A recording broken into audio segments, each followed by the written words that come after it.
on, everybody, man? It's your boy Tyrus Ray. And I got a very special episode of Check the Rock for you guys today. I got a very special guest with you. I've known him for a long time. We're going to get into that, how we met. But I got the coach of the Westover girls varsity basketball team, Mr. Anthony Bennett. How y'all doing? How y'all doing? Like I said, I got my guy with me today, man. You know what I'm saying? We've been knowing each other for a while. So, for the people that don't know, how did me and you meet? You remember?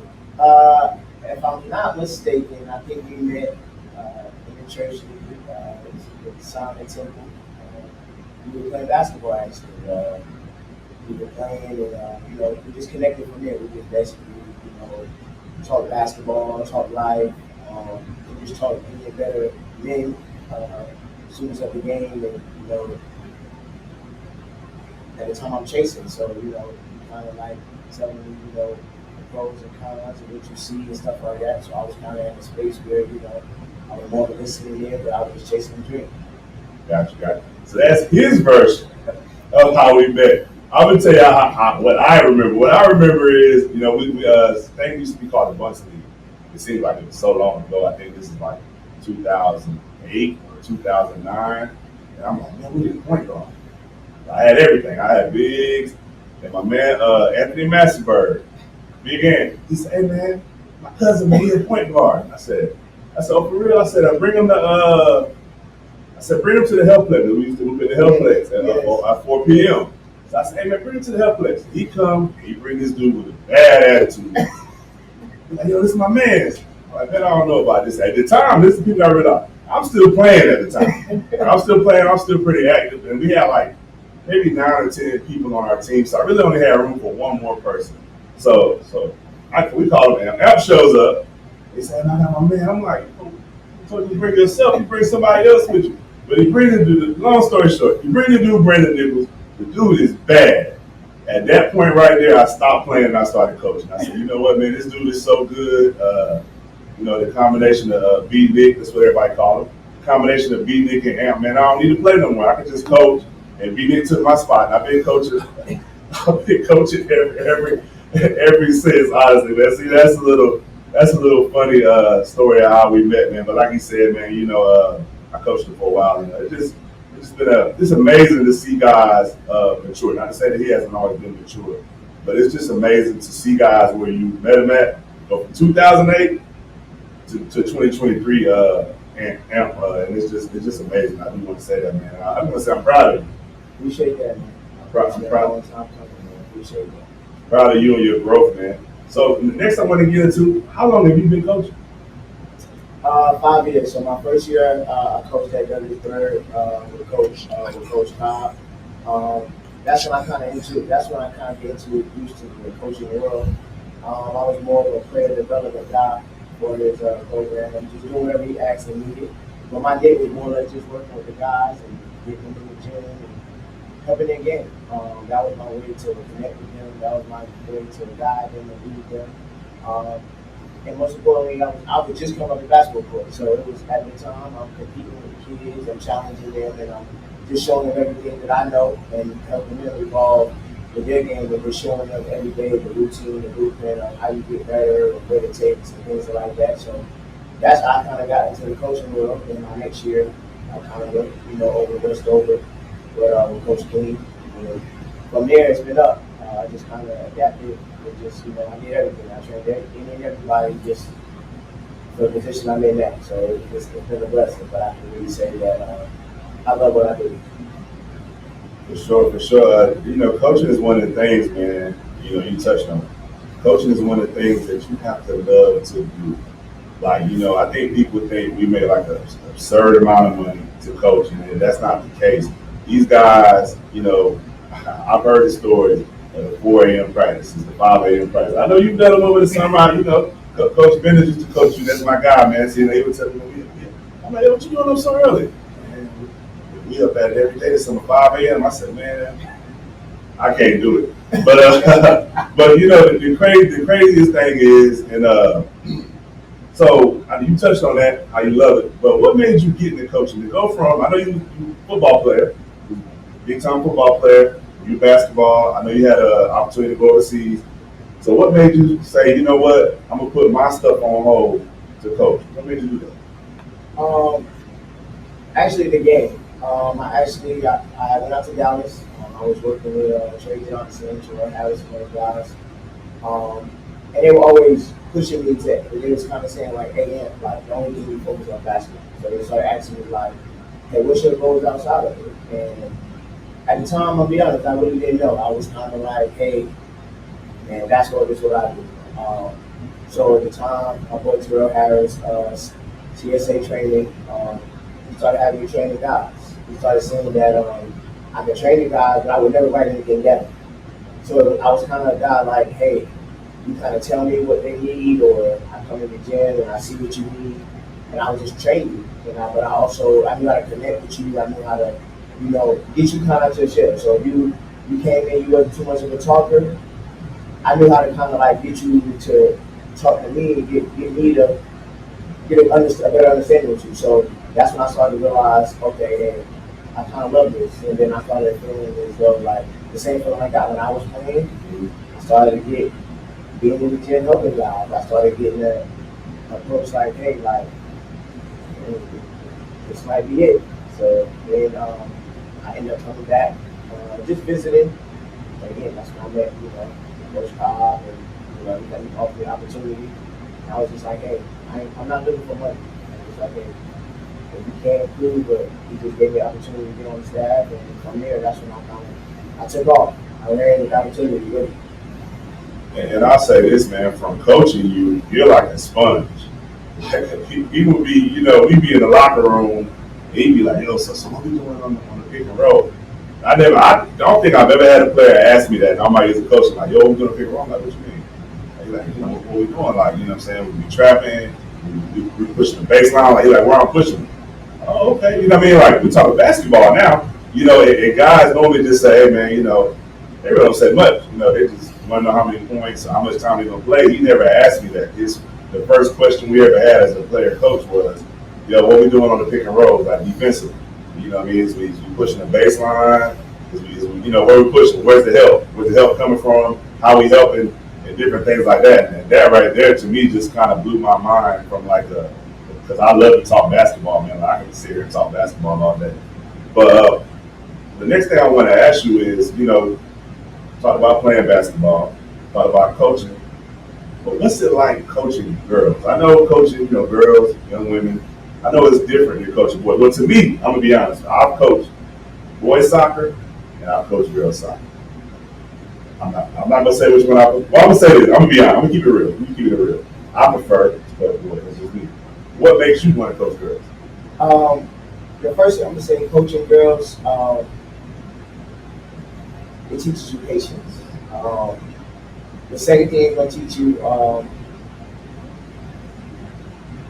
girls basketball show you how, and I'm not going to say girls basketball, young ladies show you how their verbiage is different, how they respond, how they interact with you, and they show me a need that they needed. They needed not just basketball, they needed love, they needed leadership, they needed comfort, they needed conversation, they needed somebody to relate and understand with them. So for me, it made it easier but hard. So when I say easier, it was easier for me to be myself off the court. But when it came to the competitive side of me, it was more challenging because that's where they were very be more rebellious, more okay, I'm gonna be stubborn today. Hey, no, I just don't. I'm in my feelings today, so this is not something I want to do. So I learned in the 2 years of being with them, certain things they just don't respond to. Like young ladies, they're not gonna always respond to the other. They're gonna respond to, and you have to talk to them. You have to give them. You have to do the other small details. Hey, the film session, breaking it down and talking to them. You have to walk them through. You have to actually teach them. Right? So for them, they made me a better coach, better man, better father. They made me better everything because again, like I'm really teaching them, and I have to stand on. I have to stand on my principles with them. So, and like I tell the girls every day, how you do anything is how you do everything. So, the way I carry myself, the way I display myself, and do things, it matters. So, I just like to make sure I'm doing the right thing for them and to show them because again, I had that really that told me they didn't believe in fathers, and then all of my girls love me to death. So, I mean, that's the biggest thing. So, for me, we're heading in the right direction as a program, but as them learning in life, because basketball is a big thing, it's usually life lessons. So I feel that with the program and the things that's being done, they're learning not just basketball, but they're learning life lessons.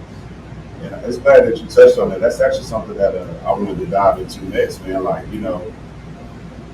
I think coaching for me has made it easier to deal with other things because basketball or sports in general, whatever sport it might be, relates to everything. Like everything in the world, even in a relationship, if you're married or have a significant other or whatever, you can relate sports to that. You know what I mean? The way, the conversation and the different things like that. But before we get to that, I do want to say this. Now, I want to know if you notice the same thing. For me, girls, we first start coaching, they have that wall, like Yes. you kind of talked about. But once you get them on your side, man, they'll run through 10 walls for Yes. you. So you notice the same thing? Yes. What I've experienced with them the most, they're gonna hold you accountable, even though they may get off the road a little bit, but they're gonna hold you accountable. But I've also learned, and I've also heard from others like that's watched me and told me that I do so many things to them to where like with them they have become dependable. So it's like certain things, it's certain monsters I created because again, just my love for them and caring for them and wanting to see them get to the next level, wanting to see them do well, wanting to see them get out their own way. Yeah, I am gonna go the extra mile for them. But I also, like I tell kids, I don't have a problem with you failing. And I tell parents, I don't have a problem with you failing. The reason I say that is because parents go so hard, making sure that a kid, just the smallest thing, oh, I'm gonna whip my kid up. I'm gonna hold your kid accountable. There's nothing wrong with their phone. There's nothing wrong with their alarm clock. So for me, I'm gonna be very hard, serving you. I'm gonna coach you hard. I'm gonna hold you to the highest level. I'm gonna make the standards and the expectations very high. But I'm gonna love on you the more. So when you love on you, I'm gonna, what I'm saying? Again, I'm gonna do small things at a high level. I'm gonna make sure. And like I said, the girls already know. They've already mentioned, hey, coaches, about that time you put food in your office. So it's the smallest thing that they look for, but it's the one thing that's meaningful to them to keep them going every single day because they know that hey, some of them I have girls, like I said, personality, but I have girls that it's bigger than basketball, like life things, home life, emotional side, social side. So I mean, it's so many things that I have to deal with before I even get to the basketball side. So for me, it's just kind of like, hey, I have to have that balance. So I have to be right for me to be able to lead them and guide them. So on a daily, I can truly say that it's rather challenging, but I wouldn't trade it because again, I'm helping someone get across, and that's one of my biggest goals. I want to see the young ladies get across. Right. I definitely agree with you, man. People don't realize as coaches we wear so many hats. It's kind of like I would refer to like a barber, right? Your barber is not somebody that cuts your hair or do your beard or your mustache, man. It's somebody 9 times out of 10 that we can confide in. You know what I mean? Like you're not just talking about when you go sit in the barber's chair. You're not just talking about getting your haircut. You're talking about life. And it's like you said with coaching. You talk about life, how's mom, how's dad? Okay, mom ain't doing too good. Like, is there anything I can do? You know what I mean? Like, Yes. it's just those things because we both are in similar communities. You know what I'm saying? You were Westover, I'm at Spring Lake, but there's similar communities in the same way. The communities embrace you, man. Like the love is different than you can get in other places because it's true, genuine love. Yes. You know what I mean? So, how do you think?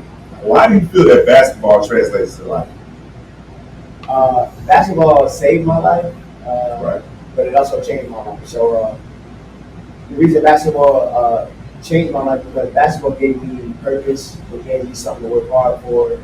It gave me something to look forward to every single day. It became my medicine. So when I didn't have anything else to look forward to, I had friends that every single day I could get up with. Like again, like I tell my girls all the time, like, I had everything that was like a best friend to me. I had Deshaun Griffin Newton. I had guys that played the game, the Brandon Evans. It's like I was around the best of the best in the city, and they were my brothers. So anything that I was going on at home or any issues I had, I could always get in the gym with these guys, and I could just be free. I could be myself.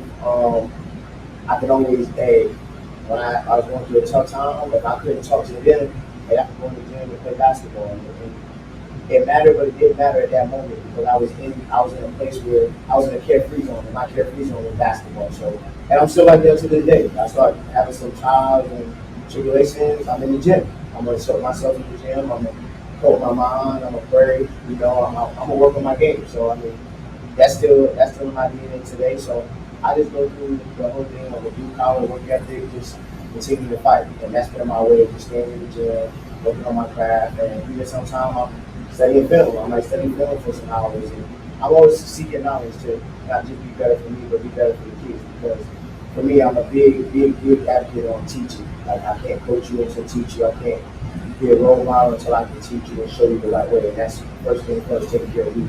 So I'm right for them, so I can be able to deliver the right message for them.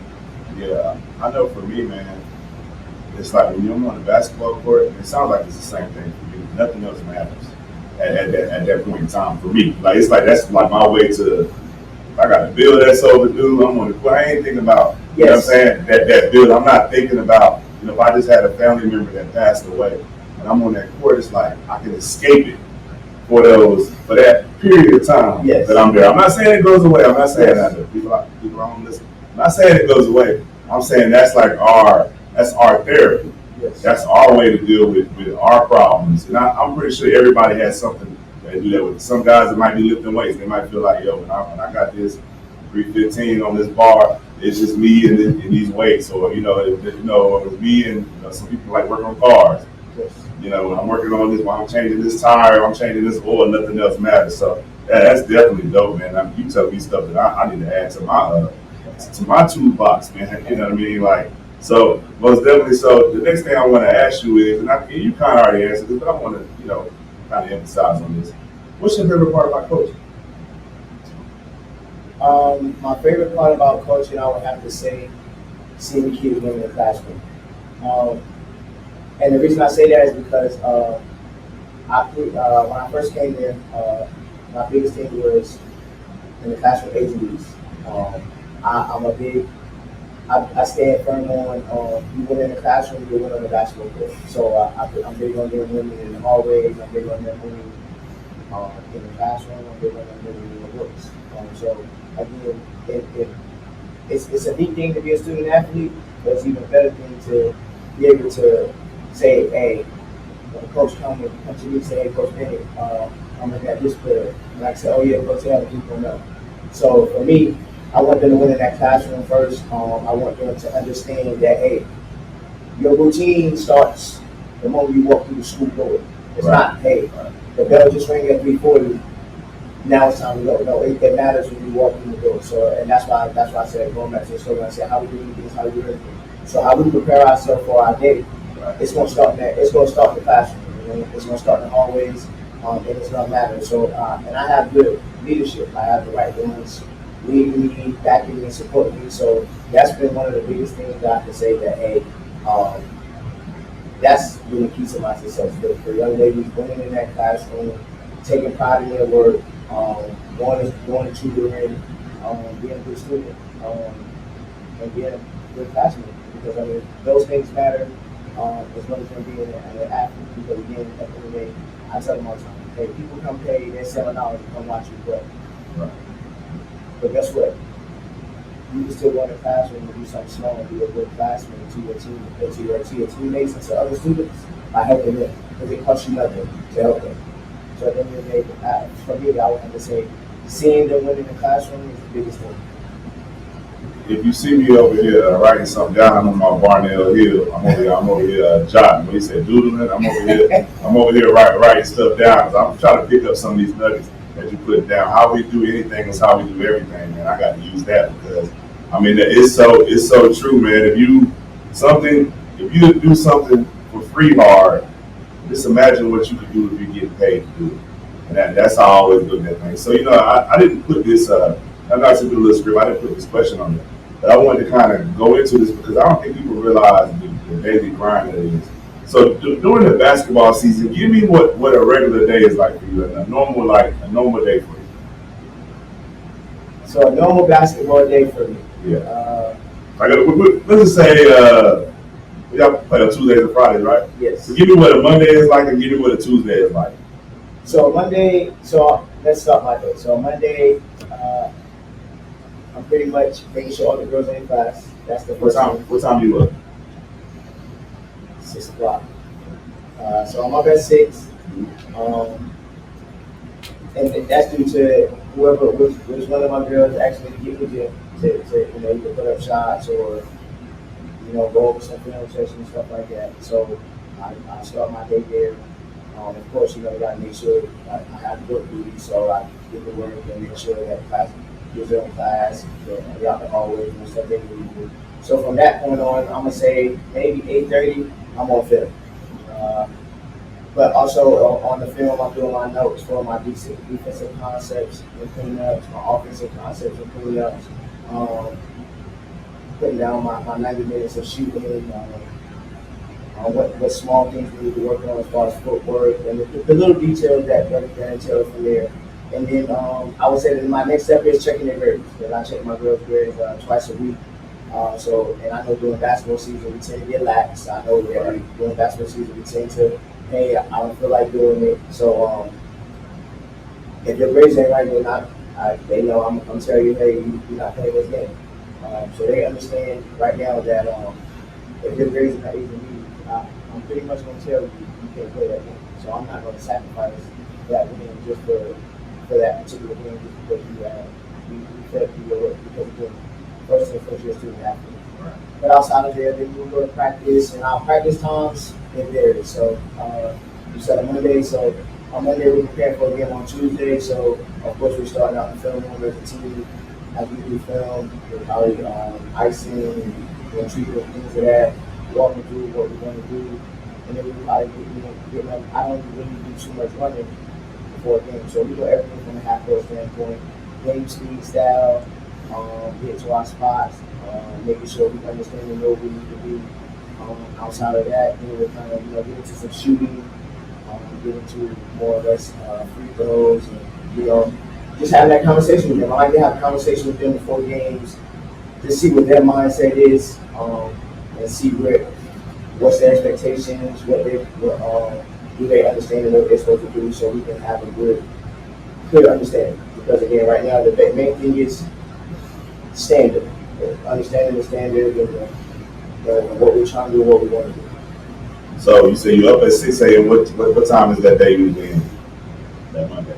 So that Monday, if I had to say on average, I'm gonna say 9 o'clock. So let's keep in mind. Hold on, I got my math now. Okay, that's 15 hours. 15-hour day. So that's 15-hour day. That's just Monday, ladies and gentlemen. Next day is game day. You up at 6 a.m., right?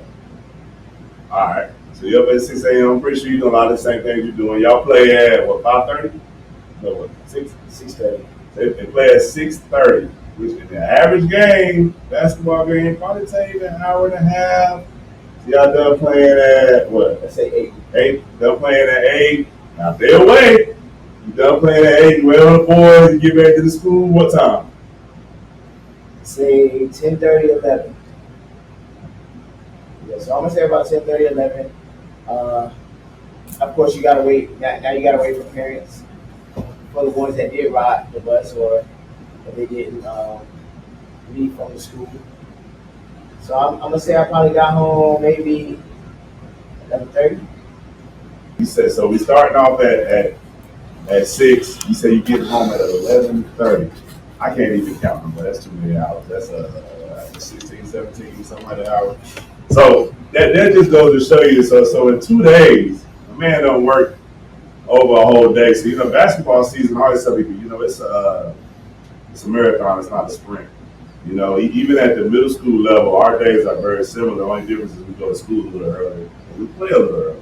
We get to school. We got to be there at first bell rings at 7:30. I think staff had to be there at 6:50. So I'm up at 5:30. You know what I mean? There. Some of the similar things like he say he's doing. I'm going through grades. I'm looking at different things. We just checking different things. We depending on where we go now, you got to take account. Spring Lake is far from everywhere. So we're going to Mac Williams. We play Pat Williams every year for some reason. And we probably leave the school, we got at 2:40 normally.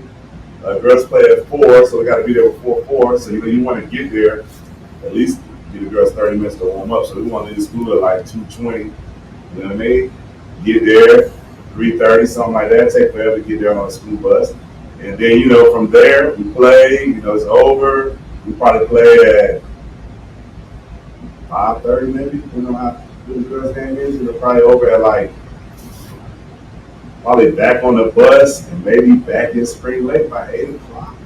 Like you said, you know what I mean? By the time I get home, 9 o'clock. So, it's very, very similar days, 5:30 to 9. So it's very similar, man. And I think people don't realize like the time that's put in. That's just, like he said, that's just a Monday and Tuesday. That's not counting. You come back Wednesday and doing the same thing he did on Monday. You come back Thursday doing the same thing he did on Monday. You come back Friday. And then not to mention, like he said, he still has responsibility at the school. It's not like, we just, you just coach. You still have responsibility at the school with your job. Some coaches teach. So in addition to what he does, some coaches in the classroom, some got ISS or whatever, but some are actually like math teachers. Or I've seen some, that teach like a core subject, so they still got grades and lesson plans. So it's a lot that goes into it. I just want to kind of give people an insight of day-to-day of a high school coach. That's a lot. Let's not forget off-season and preseason. Off-season, what's off-season? Basketball getting to come like 10 months. Well, so I'm going to be honest with you. I'm running a program, not a team. So for me, all summer we went twice a day. So we started 8 in the morning, so we went from 8 to 11. Girls get a break, and we come back in the afternoon, and we was going 4 to 6. So we use the summer to our advantage to really our going start getting in shape, our principles, start taking care of our body, start really working on our game, seeing improvements. Not even getting into the one-on-ones with the girls and just getting them, again, like college-style programs. So you're trying to get them to understand that, hey, because you always have that one girl, hey, coach, I'm trying to go to college. Right. So now you got to get the blueprint. And the blueprint is, hey, no way you say you want to go to college and you don't want to work out. There's no way you say you want to go to college and you have a problem with being in a gym. So now you got, like I said, for us high school coaches, you're doing a lot of grooming. There's so many things that you have to go through. You have to, you got the attitude, you got the feelings, emotions. I want to be a kid.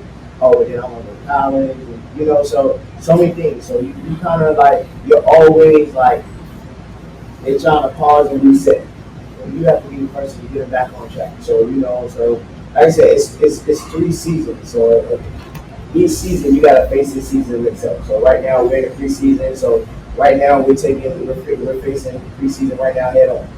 We won the summer, so now we're in preseason. So the goal is right now to win the preseason and continue to, get better and grow, but put it together as a team. Because right now, that's what's going to matter. Because when November comes, it's showtime. Right, showtime. So what's your goals heading into the season? You touched on preseason. What's your goals for this season? The goal this year is to be better than we were last year. The goal this year is to get out of our way and go on an actual run. But one of the biggest things that we have to do, we can't focus on any other program or any other young ladies. We have to focus on what we do and what we need to do. And the main thing with that is just getting better every day. We've been talking and writing down goals. We've been talking and putting expectations out. But the biggest thing is, like I said, there's no pressure on me. There's no pressure. That's all I was going to say. You have no pressure because we lose the game, it's on me. So I tell them, hey, be free. Be who you are, but continue to want to get better and continue to want to grow. And me as being their leader, I'm going to make it hard for them, but I'm going to make it, how can I say, I'm going to make it hard for them, but I'm going to also make it easier for them to grow. And when I say easier for them to grow, because this generation, they don't like to be uncomfortable. Right. So when they're uncomfortable, they start to look for excuses, they start to look left, they start to look right, and I'm just the person that's right there for you to say, hey, no, sit in that fire. Um, you're gonna be fine. You're gonna come out on the other side. And sometimes I even have to talk to parents and tell them, hey, it's okay. They're gonna be uncomfortable, but they're growing.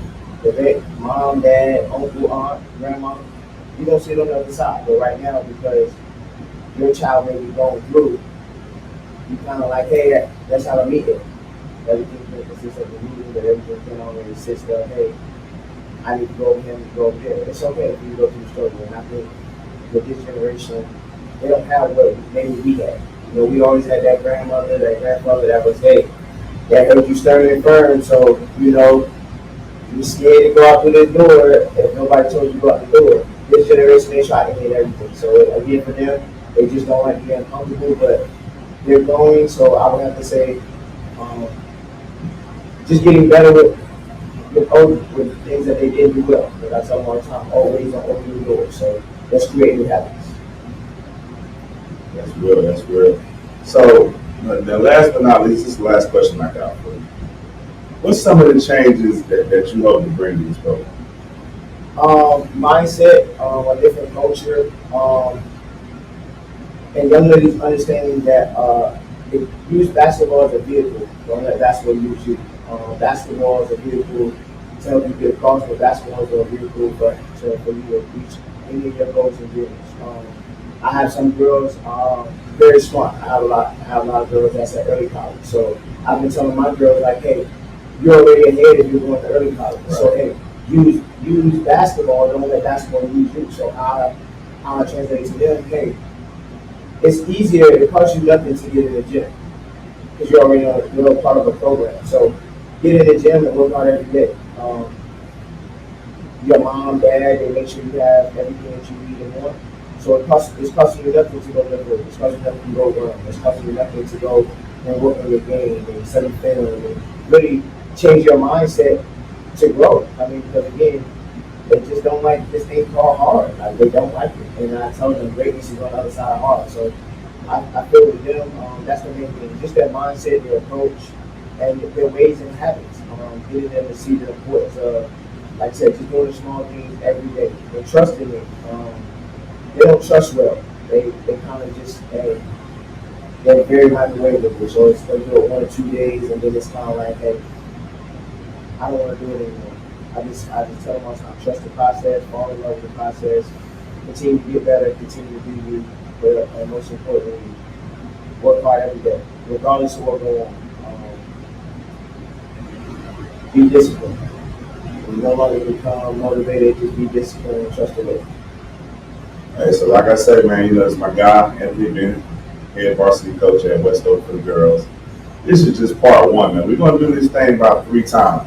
We'll do it now, right before the season in November, and then at the end of the season, we're going to talk, man. So y'all look forward to some stuff coming from me and my guy. Like I said, check the Rock podcast. Anthony Bennett. If people want to see you, if they want to talk to you, where can they find you at? Westover. Nah, I'm just playing. I'm a people person. You're probably see me out, maybe at the mall, somewhere running. And this company that see me last week running from Westover. I was running up down on Yakin. So I'm just, hey, I'm like anyone else. I don't see myself any different. I'm a humble soul. I'm just looking to impact, lead, develop, just inspire the youth. But also, I am looking to be a positive influence in my city. So, anyway, you never know. Got you. Like I said, man, Tyrus Ray. You look me up on Twitter, Ty Ray. I don't know. Same thing on IG.